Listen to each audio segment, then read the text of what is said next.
right, hello and welcome to week number 8. We are officially past the halfway point, and more over the coming weeks, our focus is going to be shifting more to the production work on the Moodle projects. And in a few weeks, we'll be even starting to take a look at the final steps of the technology integration plan projects, although those still have a couple of phases left to go. I want to start off with a bit of an apology. I am behind on getting feedback back to everybody on the first phase of their technology integration plans. I had hoped to have that all set a week ago, and I am still in the process of working through that. So I am going to try to get caught up as quickly as I can. I know that phase 2 was due this week. If you need more time on phase 2, by all means, feel free to take it. We do have the advantage of having the CCSU spring break next week, so we kind of get a bit of a breather here to get caught up on things, and myself included, because I want to get feedback to everybody on phase 1 for sure, and if phase 2 is in, I want to get through those as well. So I apologize for that. I will try to get those caught up as soon as possible. So in terms of this week, we are continuing on with the string of classes that each focus on a particular type of instructional material. We've looked at graphic images, we've looked at audio. This week, the focus is going to be on video, and in particular, sort of video that includes live action as opposed to animated types of videos. Animation we're going to actually look at in the next class when we come back after the spring break. So this is going to mainly focus on videos that use live action and live voices and so on. So let me go through the overview of everything and sort of the sequence of things to work on for this week, and then we will go from there.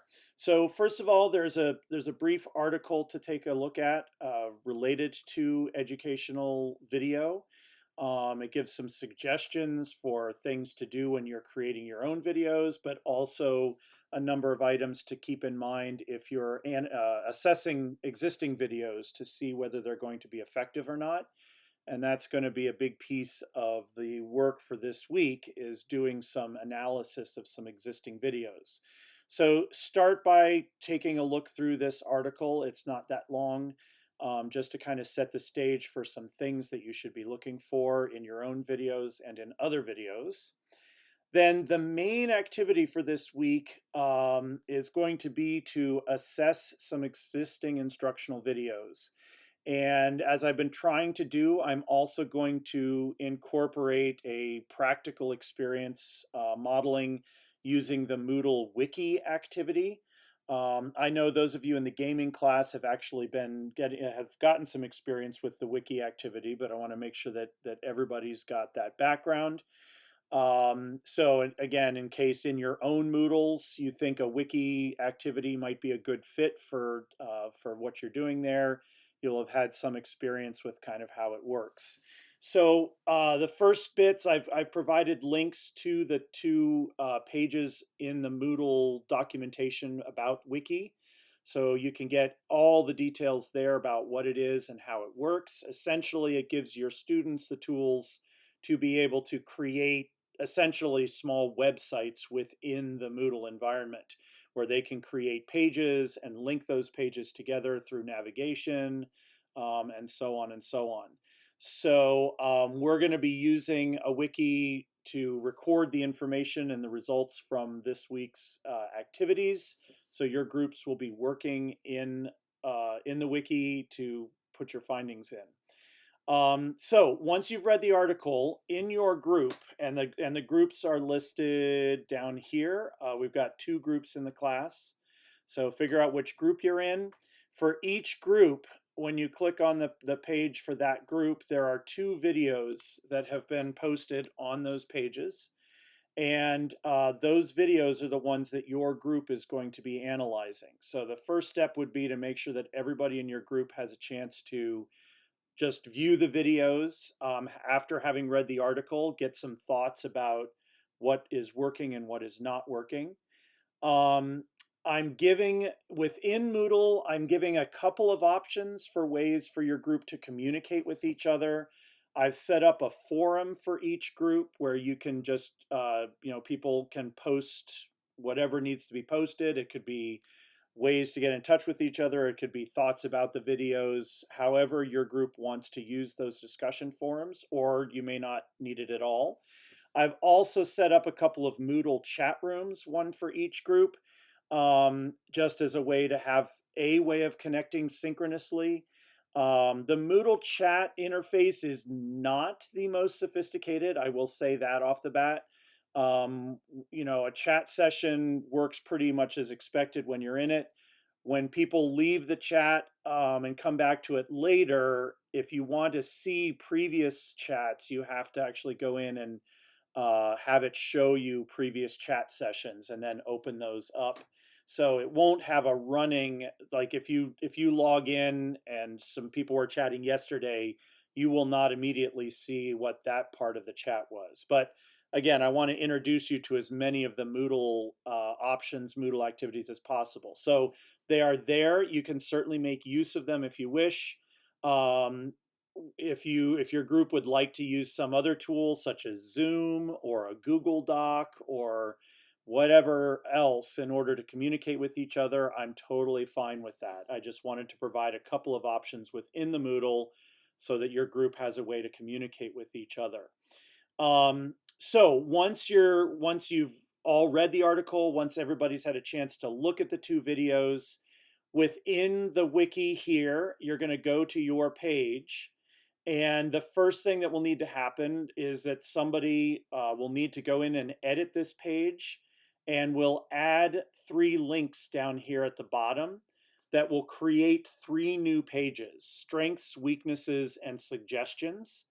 The trick to creating new pages and links in Wiki is double square brackets on either side. When you put that in when you're editing a page, it turns that into a link. And if the link is to a page that doesn't exist, then when you save the page you've put the double brackets on, you will have a link that's in red. And when you click on that red link the first time, it will then create the page for you to put information on. So you're not going to put your analysis on this page. You're going to create 3 sub pages. And that's part of the just getting a sense of how Wiki works.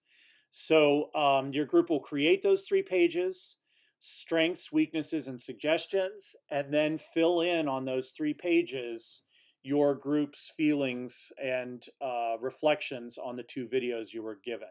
So what did the videos do well? This will be on the strengths page. Did you see anything on the videos that might be an idea that you might want to use in your own videos? And so sort of anything on the positive side of the scale. Weaknesses in the 2 videos you had, could you identify any things that you thought were not as good as they could have been? In particular, maybe reflect on how those things maybe what might impact the student learner. So it's not just an aesthetic issue, but seeing how issues with videos can actually get in the way of the learning that's supposed to be happening. And then the third of the page is put yourself in the shoes of somebody who would be advising the people who created the videos if you have suggestions. So what would you have done differently if this video was yours that you were creating compared to what the people who made the video did? So that's the information you're going to add on each of those 3 pages. You can absolutely, you can, with the size that the groups are, if you want to divide and conquer with these, with 8 or 9 people, you could sort of divide up into 3 subgroups of 2 or 3 people and have a few people take on the strengths, a few people take on the weaknesses, and same thing with the suggestions page. So you don't necessarily need to have all 8 or 9 people contributing on every page. But if you want to break it down within your group and kind of divide up the work, that's totally fine. But when you're done, just make sure that all 3 of those pages are there, that they function correctly. Each subpage should have a link at the bottom that takes it back to your main group page, the group 1 and the group 2 page, so that you can navigate back there. And yeah, so that's basically the scope of the activity. So it's going to take a little coordination, but hopefully with both asynchronous and synchronous options for communicating, your group can figure out a way for everybody to contribute, to have a part in the discussions, to analyze the videos and kind of talk about what you saw. And all of that then is just designed to help you when you are creating videos to sort of know what to be looking for and to keep these various things in mind when you're working on your own video content. You do not need to create a video of your own for this week. We're going to wait until we get through the animation week, because some of you may want to use animation in your Moodles and others may want to use more live action video. So we'll wait till we get through both of those before we have a production forum like we did with audio and with graphics. So this week is really just about analyzing instructional videos and getting comfortable with what makes a good video. So that's the main activity, is going through that. There is a discussion forum related to instructional videos, just to see if what sort of experiences you've had already with instructional videos. Maybe provide some links to some videos that you think are particularly strong examples, or maybe particularly bad examples of instructional videos, and to just do some have some conversations about those. The final thing is the phase 3 of technology integration plan. If you're not done with phase 2, don't panic. Take your time. I'd rather you get phase 2 done and finished in a way that you feel you're good with.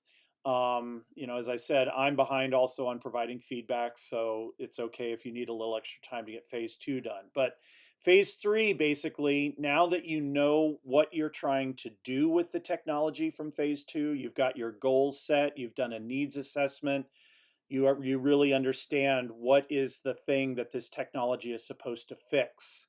Now it's a matter of actually trying to locate the specific technology that you think is going to fill that gap the best.